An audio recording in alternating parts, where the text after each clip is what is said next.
La majorité parlementaire issue des élections législatives, l'UMP, ou du 22 février 2013, a souhaité entamer un dialogue constructif et serein avec la coalition de l'USN afin de convaincre cette dernière de jouer le jeu démocratique et venir siéger à l'Assemblée nationale pour honorer le mandat que le peuple a bien voulu accorder à 9 députés de cette coalition, le deuxième député ayant déjà pris dignement sa place au sein de la représentation nationale. D'emblée, l'USN voulut imposer des conditions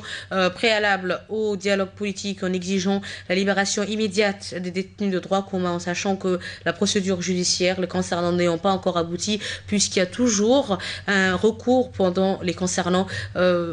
à la Cour suprême. Tandis que le dialogue se poursuivait, certains membres de l'USN continuaient de s'improviser prêcheurs tous les vendredis devant les mosquées en haranguant les badauds dans l'espoir de créer le chaos et porter atteinte à la paix civile dans notre pays. D'autres encore, et toujours en dépit de la poursuite du dialogue, n'hésitent pas à déverser sur les réseaux sociaux des messages incitant à la haine et à la violence. Il apparaît clairement que l'USN fait preuve d'incohérence et surtout d'un manque criant de leadership capable de prendre ses responsabilités face à ce défi que nous devons tous relever, à savoir la consolidation des acquis de la paix et du progrès dans notre pays. Il n'en demeure pas moins que la volonté de l'UMP d'aller de l'avant dans ce dialogue politique reste intacte, car les intérêts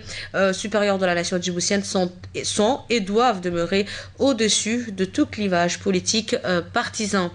L'UMP lance donc un appel aux dirigeants modérés de l'USN pour qu'ils s'investissent davantage dans ce dialogue et neutralisent